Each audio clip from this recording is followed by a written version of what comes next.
जय हिंद प्यारे बच्चों, आज हम आप लोग के सामने लॉ ऑफ मेंडल्स या मेंडल्स लॉ टॉपिक पे चर्चा करेंगे। यहाँ हम आपको बताएंगे कि मेंडल्स लॉ में लॉ ऑफ डोमिनेंस क्या है, लॉ ऑफ सेग्रीगेशन क्या है, इन टॉपिक पे हम चर्चा करेंगे। यहाँ सबसे पहले हम बात करते हैं मेंडल्स लॉ। सबसे पहले हम बात करते हैं मेंडल्स, और जब मेंडल्स लॉ की बात करते हैं, मेंडल के नियम,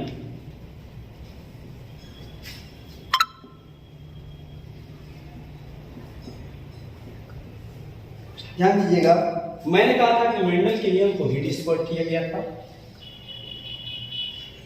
और मेंडल के 3 नियम हैं। पहला लॉ ऑफ डोमिनेंस, प्रभाविता का नियम। दूसरा लॉ ऑफ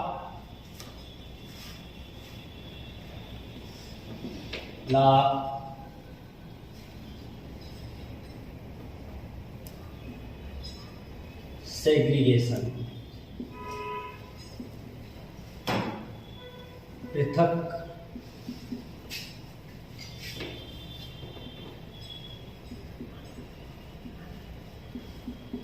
पृथक्करण का नियम। इसे law of purity of gametes, युग्मकों की शुद्धता का नियम भी कहते हैं। तीसरा लॉ ऑफ इंडिपेंडेंट असॉर्टमेंट से बोलते हैं स्वतंत्र अपव्यूहन का नियम। स्वतंत्र अपव्यूहन का नियम, ध्यान दीजिएगा। मेंडल्स लॉ की बात किया मैंने कहा कि मेंडल के 3 नियम ज्ञात हैं।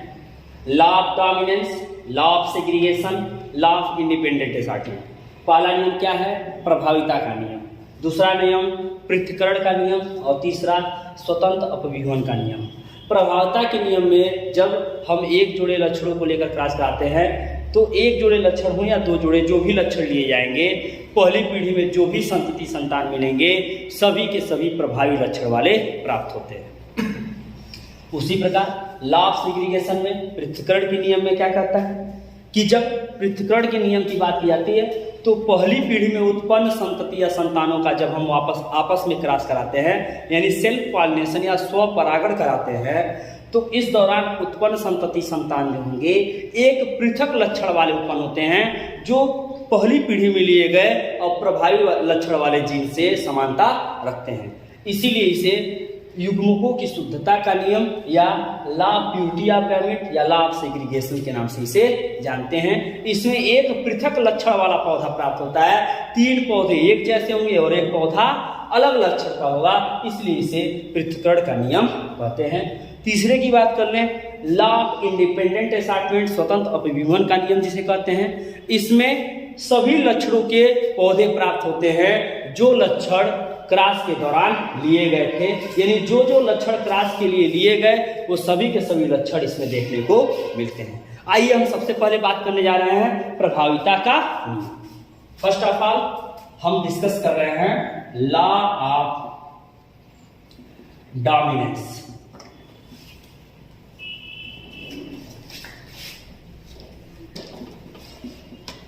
प्रभाविता का नियम। इस पॉइंट और इस बिंदु पे जो भी हम बोल रहे हैं इस पे ध्यान दीजिएगा, और एक बात ध्यान दीजिएगा कि जो इधर देखते हैं उधर देखते हैं, देखने वालों की नजर देखते हैं। यहाँ ध्यान दीजिए मेरे साथ। यहाँ हम बात कर रहे हैं प्रभाविता का नियम। होता क्या है,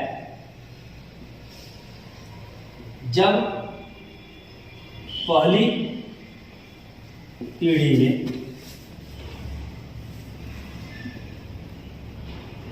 एक जोड़े लक्षणों को लेकर क्रॉस कराया जाता है तो प्रभावी लक्षण वाले जीन का गुण अप्रभावी लक्षण वाले पर प्रभावी होता है और F1 पीढ़ी में केवल प्रभावी लक्षण वाले पौधे उत्पन्न होते हैं। उदाहरण के रूप में मेंडल ने 7 जोड़े लक्षण लिए थे अपने प्रयोग को सिद्ध करने के लिए। उन 7 जोड़े लक्षणों की बात करते हैं तो ध्यान दीजिएगा, पौधे, लंबे तने पौधे की बात की जाती है, बौने तने पौधे की बात की जाती है, गोल बीज की बात की जाती है, झुर्रीदार बीज की बात की जाती है, पीले बीज की बात की जाती है, हरे बीज की बात की जाती है, फली के उभरे हुए आकार की बात आती है, फली के चपटे आकार की बात की जाती है, हरे पॉट सीड कोट की बात की जाती है, जंगली छिलके या बीज आवरण की बात की जाती है, फिर पीले बीज आवरण या सफेद बीज आवरण की बात की जाती है, पुष्प की स्थिति की टर्मिनल और एक्सियल के आधार पर बात की जाती है। ये सारे के सारे लक्षण जो है वो 7 पेयर ऑफ कंट्रास्टिंग कैरेक्टर, जिसे 7 जोड़े लक्षण कहते हैं। ये नेक्स्ट वीडियो में हम 7 लक्षण आपको एक ही साथ आपको यहाँ पे प्रदर्शित कर देंगे। यहाँ हम लॉ ऑफ डोमिनेंस, प्रभावता के नियम पे चर्चा करने जा रहे हैं, उसे विशेष रूप से ध्यान दीजिएगा।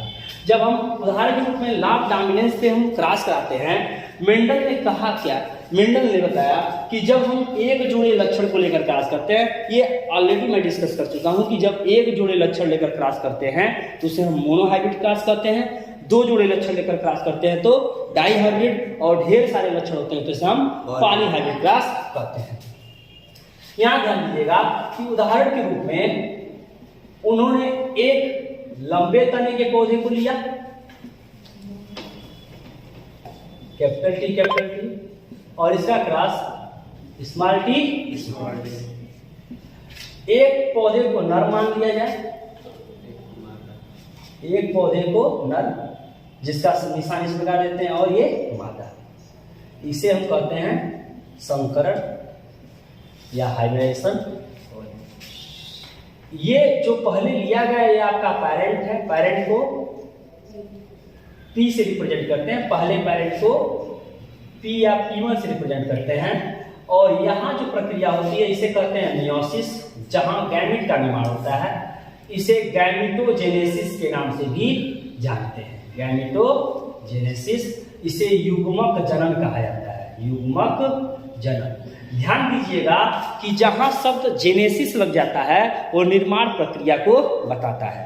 गैमेटोजेनेसिस युग्मक का निर्माण, जाइगोजेनेसिस जाइगोट का निर्माण, स्पर्मेटोजेनेसिस स्पर्म का निर्माण, oogenesis ओम या एग का निर्माण, ऑर्गेनोजेनेसिस अंग का निर्माण, एम्ब्रियोजेनेसिस भ्रूण का निर्माण। यानी जहां जेनेसिस शब्द आ गया वो निर्माण की प्रक्रिया को बताता है, और आगे वाला टर्म जो होगा वो उस अंग को या उस चीज को बताएगा जिसका निर्माण हो रहा है।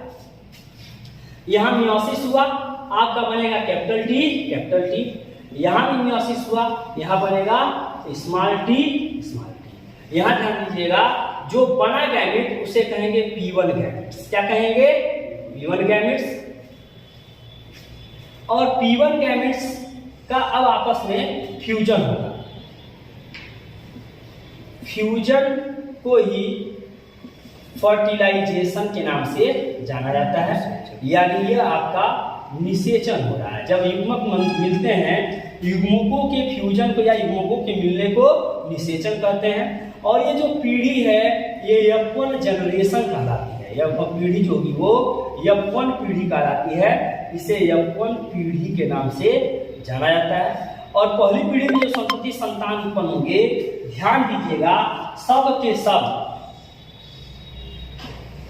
सब प्रभावी लक्षण वाले उत्पन्न होते हैं। लेकिन ये प्रभावी लक्षण वाले संकरित पौधे होते हैं। Capital T small T, capital T small T, capital T small T और कैपिटल टी स्मॉल टी। ये इसे कहते हैं ऑल हाइब्रिड टाल प्लांट। इन्हें F1 प्रोजेनी कहा जाएगा, यानी F1 संतति। ऑल हाइब्रिड टाल प्लांट सभी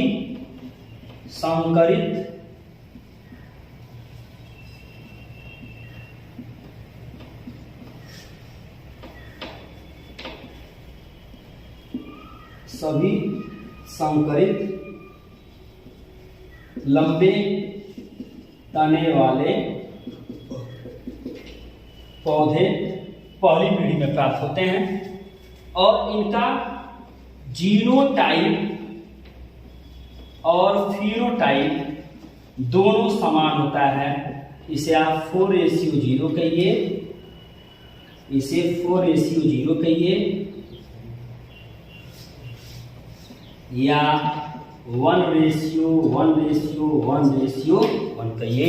सब के सब क्या होंगे, आपस में एक जैसे होंगे। जीनोटाइप भी एक जैसा होगा और फिनोटाइप भी एक जैसा होगा।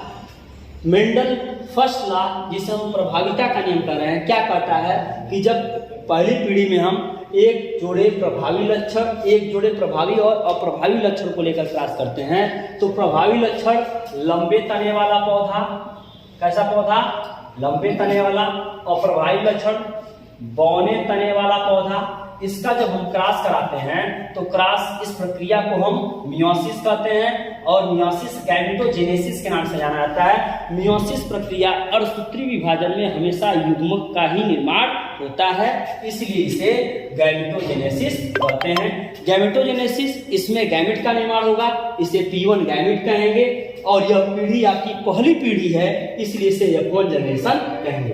पेरेंट से बनने वाला gamete P1 gamete, F1 generation वाले पौधे से बनने वाला गैमेट F1 गैमेट्स कहलाता है। ये आपको हम टेस्ट क्लास में नेक्स्ट वीडियो में डिस्कस करेंगे। यहाँ आपका कैपिटल टी का क्रॉस स्मॉल टी से, तो capital T small T, capital T का स्मॉल टी से कैपिटल टी स्मॉल टी। उसी प्रकार इसका कैपिटल टी स्मॉल टी और कैपिटल टी स्मॉल टी। हमें इसमें सभी के सभी संकरित लंबे तने वाले पौधे प्राप्त होते हैं। यानी यह नियम कहता है कि पहली पीढ़ी में प्रभावी लक्षण और प्रभावी लक्षण के ऊपर प्रभावी था, इसलिए पहली पीढ़ी में सभी के सभी प्रभावी लक्षण वाले पौधे प्राप्त होते हैं, इसलिए इसे प्रभाविता का नियम कहते हैं।